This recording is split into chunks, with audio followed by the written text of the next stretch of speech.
Tenemos hoy el honor de contar con el académico y profesor ecuatoguineano Juan Bautista Osubita Assam, académico de número de la Academia Ecuatoguineana de la Lengua Española, director de su antena regional en Bata, profesor de Estética en la Universidad Nacional de Guinea Ecuatorial y profesor de Lingüística en la Universidad Afroamericana de África Central. El doctor Osubita, tras realizar estudios primarios y medios en Bata, cursó en el exilio estudios superiores en Camerún, Gabón, Portugal y París, en Nueva Sorbona, Colegio Cooperativo y Universidad 7, donde se doctoró en Antropología y Etnología. Ha sido también secretario de la UNGE, consejero pedagógico, director del Instituto Nacional de Enseñanza Media Carlos Luanga, primer secretario y encargado de negocios de la Embajada de Guinea Ecuatorial en Francia y delegado permanente de Guinea Ecuatorial ante la UNESCO. Ha colaborado también en la publicación de manuales escolares en Francia y en la Antología Literaria Africana. Además, ha publicado artículos en revistas nacionales y extranjeras y ha obtenido premios literarios del Instituto de Cultura y Lengua Portuguesa, del Centro Cultural de España en Malabo y de la revista El Patio. Muchas gracias, profesor Osubita, por conversar hoy con nosotros en este programa de Hispanistas en el Cervantes. Y precisamente quería empezar por ahí, por este término de hispanista. ¿Usted se definiría como hispanista? Yo me reconocería, porque creo que no es necesario definirse para nada, simplemente me reconocería como hispanista en la medida en que el papel del hispanismo es dar a conocer en lengua española todo lo que es ciencia, todo lo que es cultura, todo lo que es valores humanos, y por eso yo creo que sí, me definiría en ese caso como hispanista, sin lugar a dudas. Un hispanista de una formación muy internacional. Usted se formó, como decíamos antes, en Camerún, Gabón, Portugal, Francia. ¿Cree que eso ha influido en su forma de ver su trabajo y en las líneas de investigación que ha seguido? Yo pienso que sí, porque en cualquiera de las universidades donde yo he pasado para desplegar mi formación, yo creo que yo he sabido obtener algo particular de ese lugar. Yo trabajé, por ejemplo, en Gabón, trabajé sobre literatura portuguesa, haciendo un trabajo de crítica literaria sobre la obra de Camões. En Camerún estuve bastante tiempo trabajando sobre la cuestión de las lenguas nacionales africanas, cómo se podían transcribir, cómo se podían trabajar para la cuestión de la traducción de las mismas. Y en Francia estuve haciendo un trabajo de literatura también, porque trabajé en la Sorbona, en la nueva Sorbona de París, sobre un trabajo de fin de estudios que tenía por título Nobleza, honor y limpieza de sangre en Don Quijote. Yo creo que eso, haciendo todos esos trabajos, me di cuenta de la gran diversidad de enfoques que tienen las diferentes culturas del mundo. Eso me ha ayudado muchísimo a tener quizás un espíritu más abierto. Toda esa formación que usted ha tenido internacional, en la educación en todos los países es fundamental, importantísima. ¿Cuáles creen usted que serían los retos en Guinea Ecuatorial en el ámbito de la educación?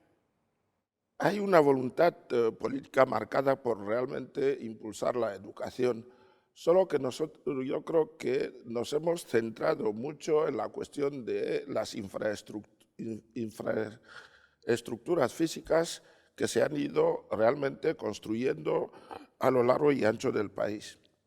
Yo creo que ahora lo más importante es trabajar sobre los recursos humanos de modo mucho más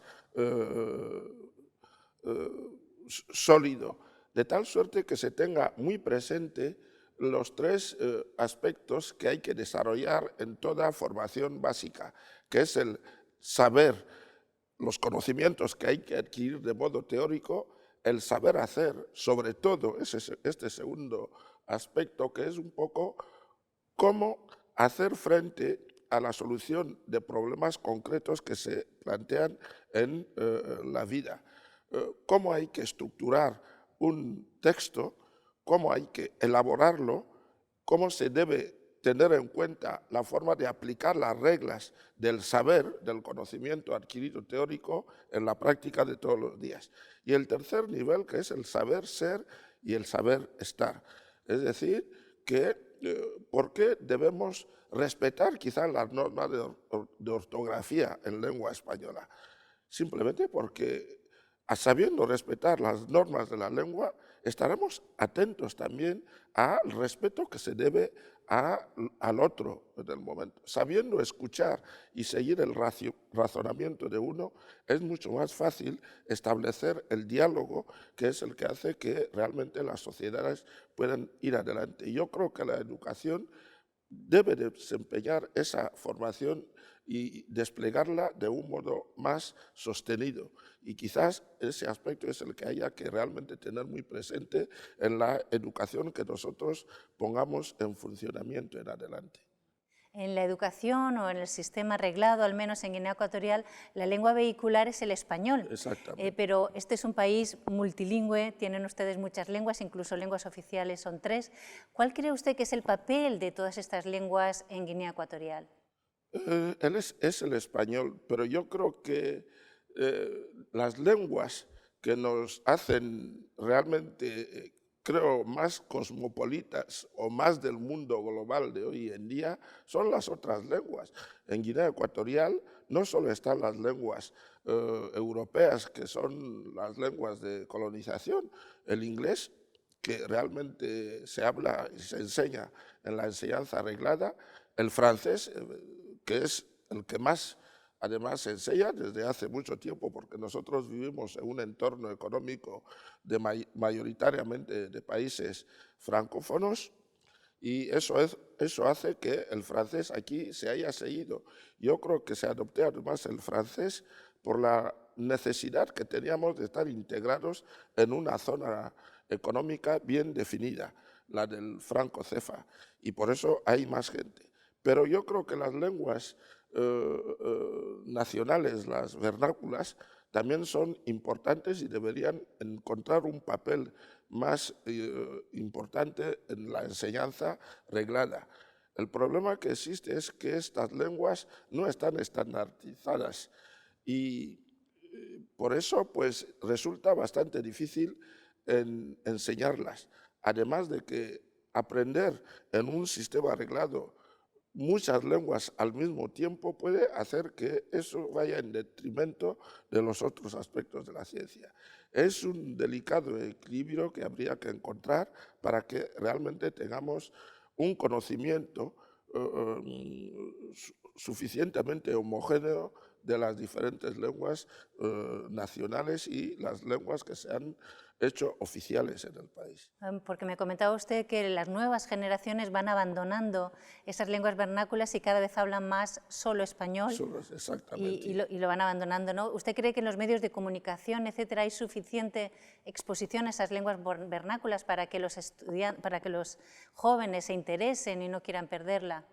Yo creo que los medios de comunicación sí despliegan realmente una actividad en ese sentido, porque hay programas, sobre todo los telediarios, que se traducen a las diferentes lenguas del país, además de hacerlo en inglés, hacerlo en francés, hacerlo en portugués, ya recientemente se ha introducido. Pero ya desde hace mucho, incluso desde el periodo anterior a la independencia, ya las lenguas vernáculas eran, y yo creo que era para que la población que no hablaba español en ese momento pudiese seguir realmente el curso de la información a nivel del país, sobre todo de la información oficial que debía todo el mundo tener presente. Pero hoy en día sí se corre ese riesgo de que los niños y el trabajo que se hace en los medios de comunicación, yo creo que todavía van en el sentido de que estén informadas las personas mayores que no tienen suficiente conocimiento del español y de las otras lenguas estas oficiales que tiene el país hoy en día. Aunque ni siquiera se ha cambiado el artículo de la Constitución que dice que el español es la lengua oficial, porque suele ser siempre muy difícil el cambiar artículos de una Carta Magna, y ese es el problema que hay. El español sigue siendo por hoy la lengua oficial de Guinea Ecuatorial hasta que no se cambie la Constitución para decir que las otras lenguas van a tener el mismo vigor. Quizás después de eso habría que ver cuál es el esfuerzo que se hace para que estas lenguas no solo hoy se destinen a que sean comprendidas por los mayores, sino que haya también la voluntad de que nuestros niños, los más jóvenes, tengan un conocimiento mayor de la lengua, porque realmente me temo que se está perdiendo muchísimo el conocimiento de estas lenguas. Que son el fang, El bubi, el anobonés, el noé, el visío, y que son lenguas que incluso yo recuerdo que había los primeros religiosos que llegaron, hicieron un esfuerzo por elaborar gramáticas de las diferentes lenguas y diccionarios. Esos trabajos existen, pero se hicieron de un modo no muy científico, y justamente mi conocimiento de esa forma de transcripción de las lenguas naturales que tiene en cuenta bastantes parámetros, esa formación un poco seguida en Camerún, ahora estamos trabajando un poco en intentar homogeneizar la enseñanza, aunque solo sea de la transcripción de nuestras lenguas. Usted es también académico de la Academia de la EGLE, la Academia Ecuatoguineana de la Lengua Española, forman parte, por supuesto, de ASALE, de las Academias de la Lengua. ¿Cuáles son los proyectos en los que están trabajando actualmente? Los proyectos más notorios que nosotros estamos desplegando es un poco hemos creado algunos premios. Un premio de literatura que llamamos Cervantes y un premio de literatura exclusivamente femenina escolar. Esos premios realmente ya han empezado a obtener sus frutos, porque algunos de los escritores más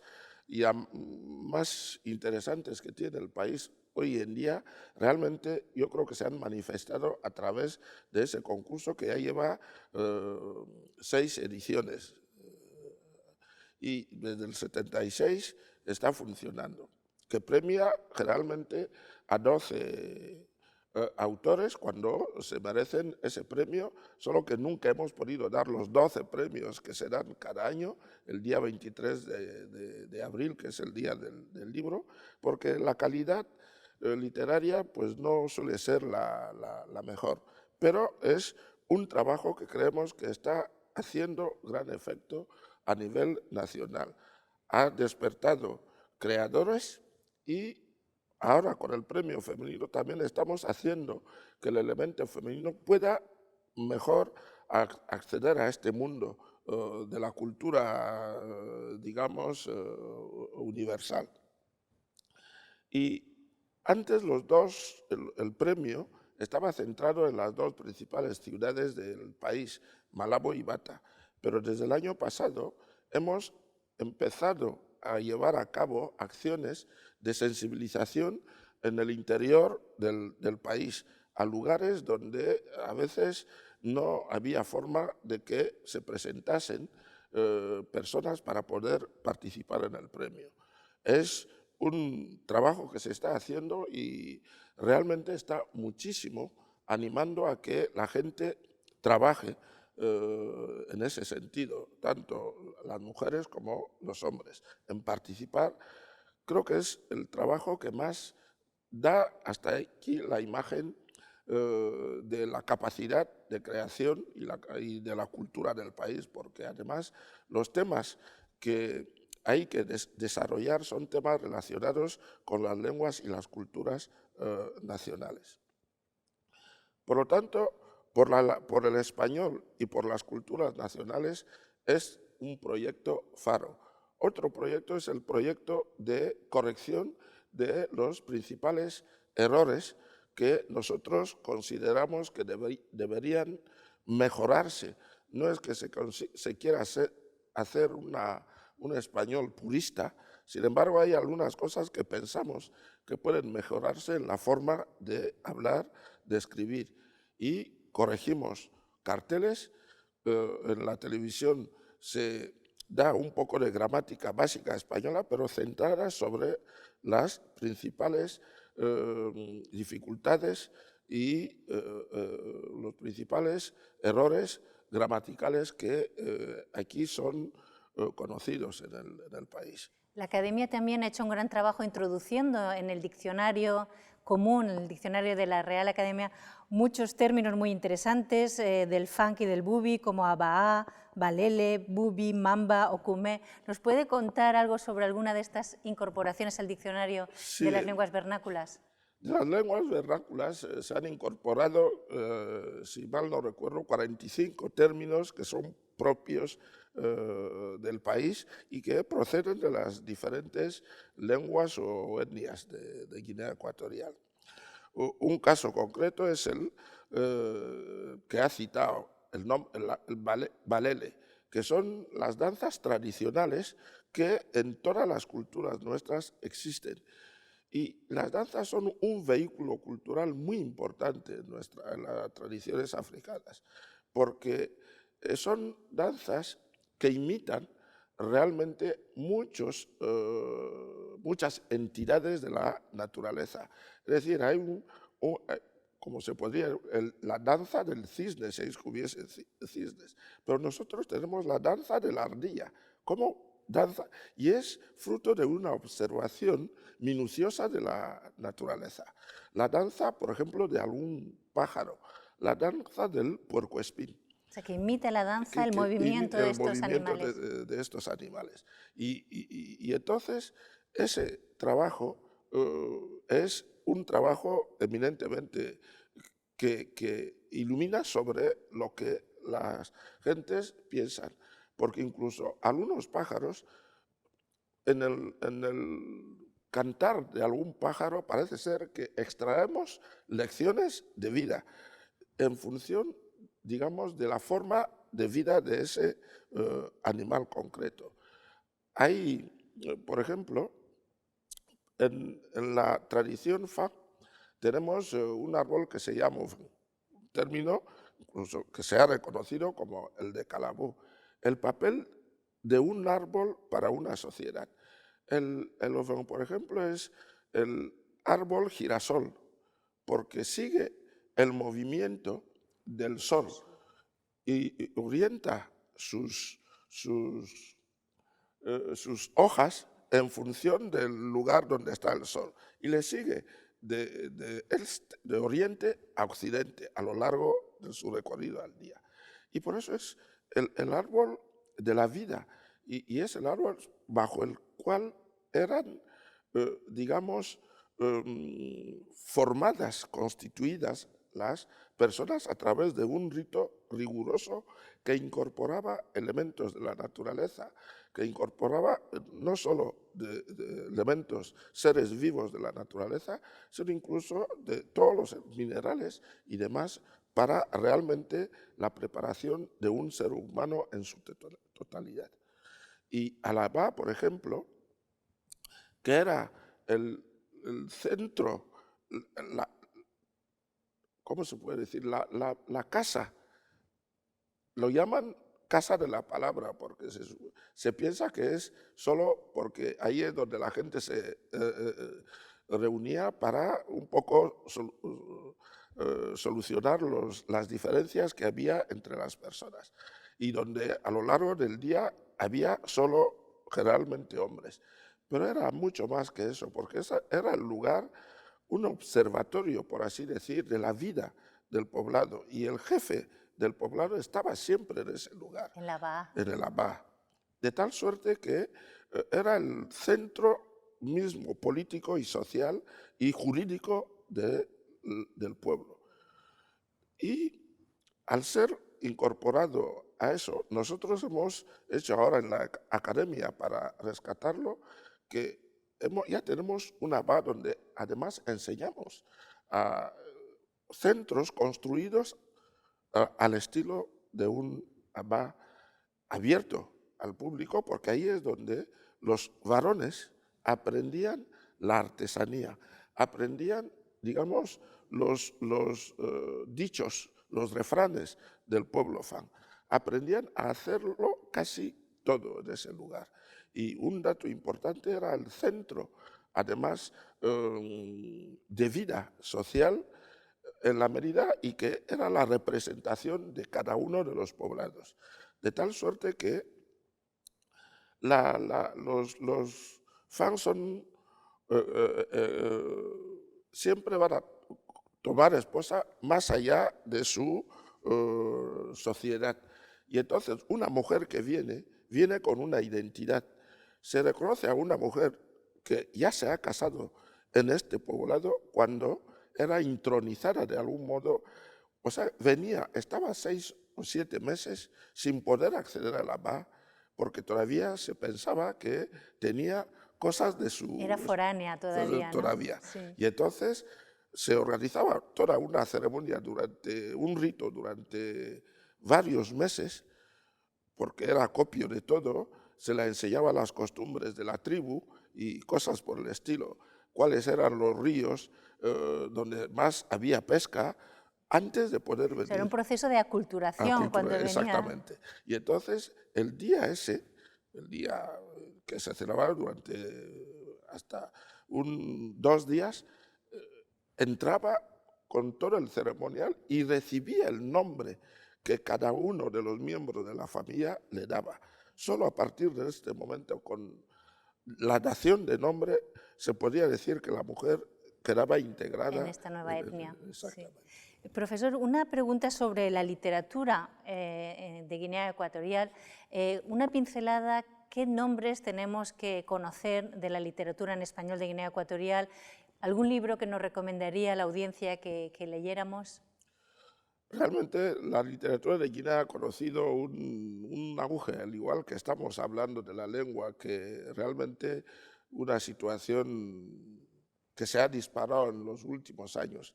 Pero yo creo que hay que tener presente los nombres de los primeros, digamos, fundadores de esta literatura. Yo creo que hay que recordar a Leoncio Evita por su esfuerzo, a Daniel Jones Matama, al padre Zebi, a Marcelino Asistencia Andón, y después los que vinieron después, como Francisco Zamora el Anobonés, y los que ellos mismos se han dado ese nombre, la generación perdida, como Ciriaco Boquesa Napo, como Juan Balboa Boneque, y de nuestro gigante de la literatura, que es Donato Ndongo Villogo, con realmente todos sus libros. Yo, entre la generación joven, hay ya muchísimos nombres que hay que descubrir. El mismo académico que ha estado con nosotros aquí, José Fernando Ciale, muy prolífico. Está Tomás Ávila Laurel, está María Joingue. Yo pienso que realmente son nombres que ya deben figurar en un lugar destacado de nuestra literatura en Guinea Ecuatorial. Pero últimamente se me ha dado por cogerle aprecio y que estoy dando a un joven guineano poco conocido, que es César Mbabo, que ha escrito una sola novela, pero una novela de enfoques muy diversos, que es El porteador de Marlowe.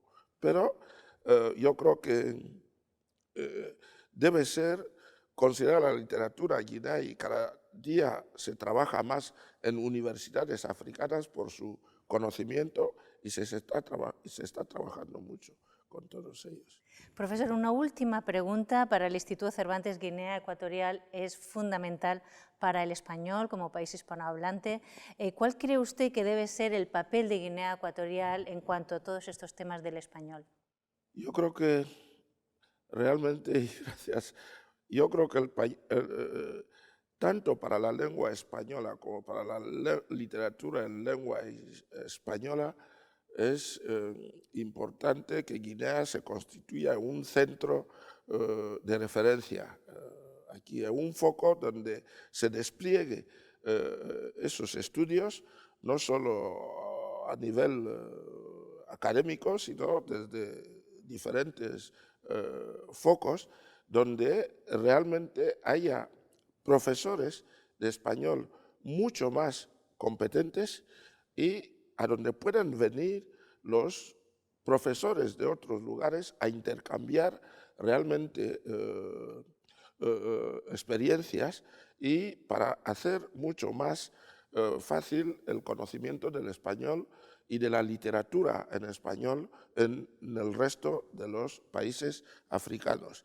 Y eso definiría lo que realmente es, además de una voluntad política muy señalada aquí, que es que Guinea Ecuatorial se constituya en el centro de encuentro de tres mundos, esencialmente el mundo hispano del norte o ibero, con Portugal teniéndolo muy presente, de ahí que también ahora se esté desplegando mucho las relaciones con la Organización de los Estados de habla portuguesa, y ahora tenemos incluso y el vértice hispanoamericano.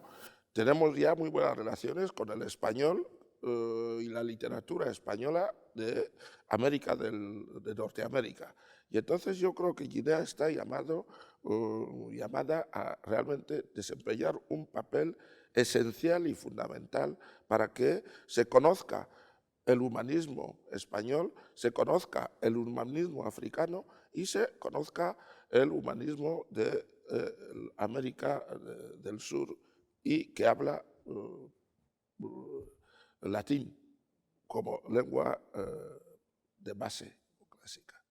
Muchísimas gracias, profesor Juan Bautista Osubita Asam, por su trabajo en la difusión, estudio e impacto del español, y muchísimas gracias por estar hoy con nosotros. Gracias realmente por haberme otorgado esta gran dignidad de poder expresarme, y quiero pensar que es una etapa fundamental para que haya un mayor impulso de la lengua y de la literatura en lengua española en el futuro, no solo en el país, sino que pueda irradiar también hacia África entera y hacia América.